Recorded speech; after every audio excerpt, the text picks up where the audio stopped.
How are you doing, man? How are you doing today? Hey, how we doing?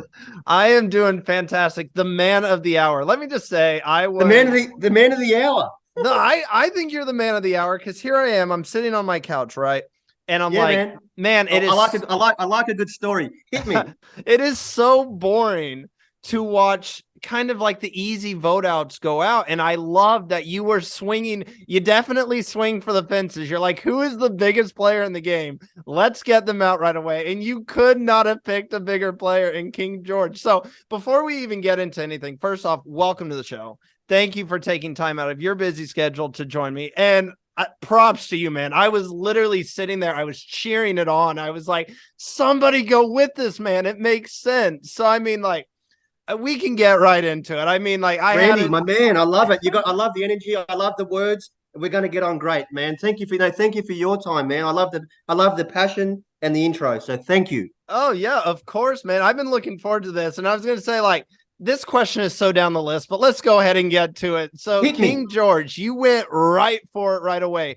And your reasoning made sense. You're like, look, this player, he's so strategic. If we leave him in the game, that's how he's going to get farther. We've seen it before. The visual is there. So, why do you believe it was so hard to convince people to go that route and take out such a big player? If I had the answers to that, Randy, I'd be a millionaire, my friend. Here's the kicker. A lot of people talk the talk, they don't walk the walk, and they play with fear. When it comes to the crunch, people's actions and words don't mash up. Me, what I say, I do. Again, people, I'm astounded that I'm with a bunch of clueless muppets that just didn't have the mind. Look, ever heard of the name Sandra Diaz? She's a Yes, two-time the champion. queen. Yeah. She's a sitting like she's sitting right there. Take her out. George is right there. I made a pact to myself. If I play with him, he's going home. And as the producers said, Michael, you had him on the plane. He was done. I had him going home. Prior to his injury, it was the consensus was, and I had the power and control at that very early point to send George home. For that first vote you're talking about, right? If the 100%. injury didn't happen. Yes. 100%, Randy. He was, mate, I can't stress you enough. He was done. He was gone. And it's, mate, that's coming from the execs. Well, I know, I mean, the producers, Yeah. he's gone. Anyway, why people didn't want to send him home? Because they're cowards, mate. Yep. Essentially, it's a coward's game. Like, he's right there. And as the season progresses, just sit back. Just sit back. Oh my God. Let me just say, man, I don't know if I can take it because I'm literally I can't overstate how I would be there. Now, obviously, you don't want to go against the group, and it looked like you kind of had Jordy maybe in your ear being like, yeah, this makes sense.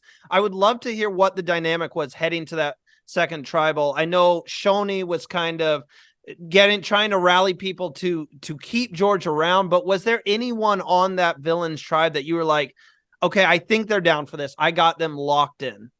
Look, my gut told me, like, Simon.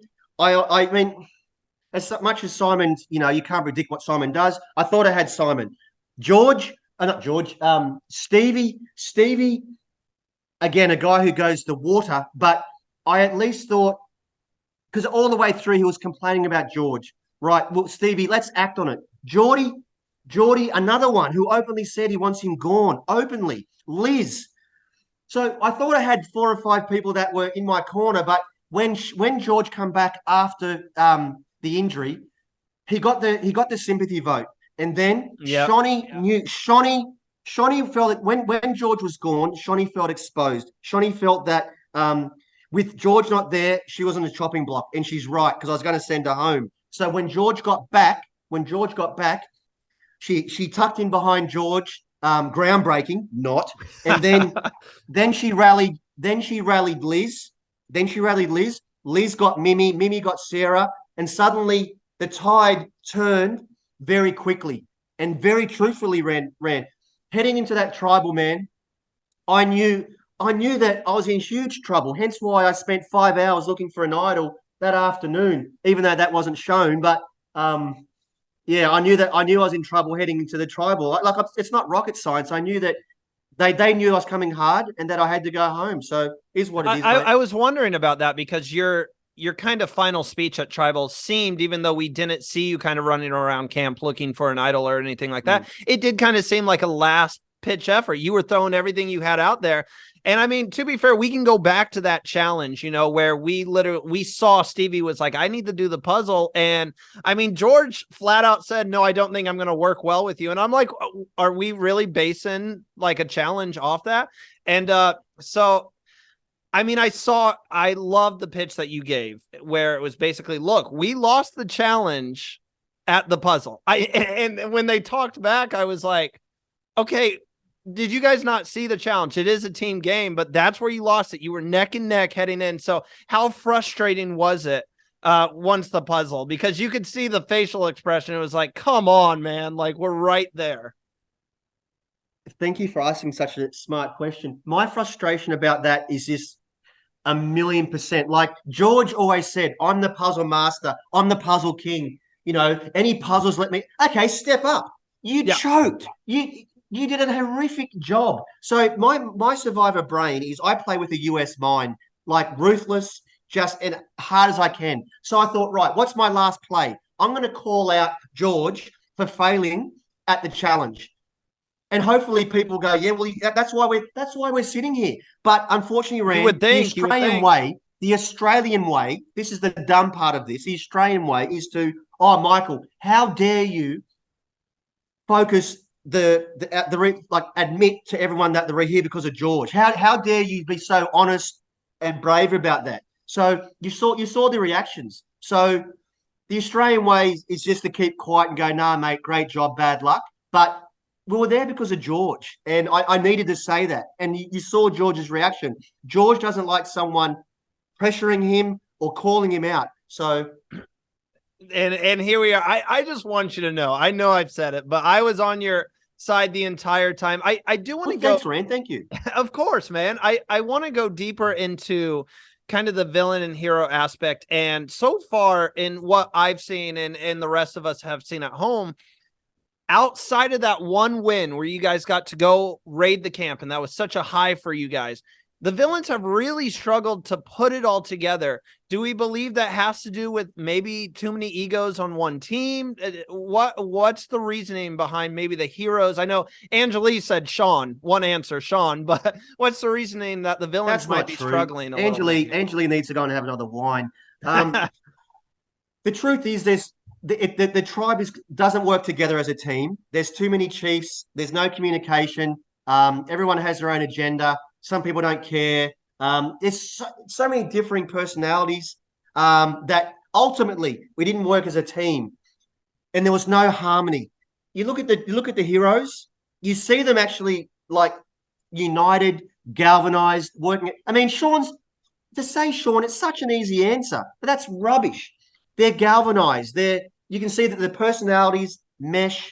They're friends. With us, we're 12 individuals basically who was so disjointed and ridiculous. When I saw the tribes and I saw the females on the heroes tribe, I thought they are so stacked with great athletic women. And I just thought ours was so not that.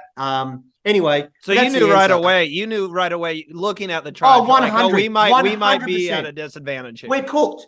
We are cooked. Like I saw our girls, I saw their girls, and I thought, oh my.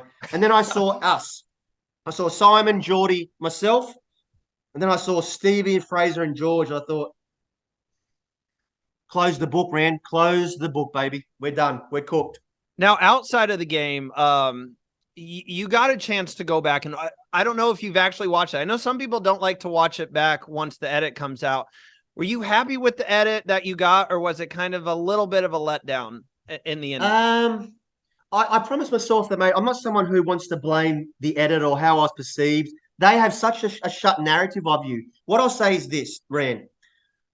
Yes, I'm a journalist, but I have such a wicked, fun sense of humor and a fun outlook in life. But all it showed was the hard edge and the toughness. But there's such a softer, fun, empathetic side. So I wish that side was more on show, like the joking and just the more relaxed type of personality, because at the moment the world knows me as this hard-edged guy who just goes boom, boom, boom. But mate, I'm the most delicate, gentle, softest guy that you'll ever meet, believe it or not.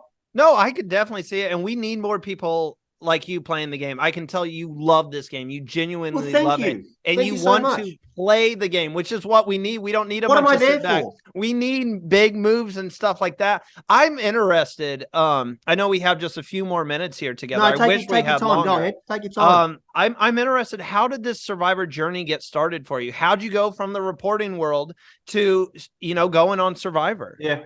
So essentially, 20-year dream. So I've been watching Survivor since 2002, the USA version. I thought I'm the type of person that needs to be on this show. I'm suited to this show.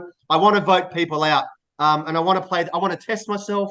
I love challenges, tribal council. So when Survivor came to Australia, 2016, I applied and I got within an inch of being on the cast. Oh wow! I got that. I was in the final. I was basically on the plane to Samoa in 2016. That close. That close. That has to Just be frustrating. The next heartbreaking. Next year, I got a whisker. After that, I left it and I haven't applied. I have not applied since 2017. This year, here's a story, and I need to tell you this. I haven't told anyone. I'm sitting on my couch in about April last year. It's a Thursday night. I'm watching the US version of Heroes versus Villains. Just the old season, just completely randomly. It's a Thursday. The next day, the very next day, my phone rings. It's Survivor. Out of the blue. Out of the blue. Oh my God. I couldn't imagine the feeling. Like I would telepathically. Michael, let's talk. Sign me up. Boom. That's exactly how it went down. Oh my gosh. Yeah, I mean, how do you say no if Survivor's calling? It's funny that it fits the heroes versus villains. You were just watching it. I'm watching it on a Thursday. I'm thinking I need to do a season of heroes versus villains. That's what I need. The very next day, out of the blue. Michael, we need you. Sign me up, baby. Now we saw reporters on this show. 0-2. So I wanted to ask, what's going on with the reporters? They had a rough showing this season. Again, with Angelie, mate, she just wasn't handling things, so that's why she went home. She just, to put her out of her misery, she had to go. But regarding myself, well, mate, my style of game, I wasn't out there to hide, Rand. Like I don't want to hide and then go under the radar. It's just not my style of play. You know what I wanted to do? I wanted to be bold and adventurous and play the player. And George and Shonny were my first two. Once I had them two go home, then my plan was to step back, take a breath, slow right down, and just let things start to evolve from there. But I wanted to go hard to get them two first. Man, I have time for one more question here. I really wish I could have seen that play out because I was wondering that. I'm like, if he could have just got George out, just go with him. I could have saw you take a backseat and like, okay, I made my big move. Now let's sink in the sand and come back up at a later date. Similar to Gunner. My similar to Gunner. Like I just wanted to. Is that who won the recent US Survivor Series? The last one? It was. Oh my gosh, it was. I was just talking about him. I know who you're talking about though. Whatever you're talking about season 43. Yes. Come out like a crocodile. Come up and then just sink back down. Gabler. Yes. Same diff. Just make my moves, start hard, get the CV up, and then just slow right down and take a breath. Last question, very last question I have for you. Would you play again, Michael? I would love to see you out there. I know you might be hurt at the moment, but would you go back out? Let's just say I have very much have unfinished business.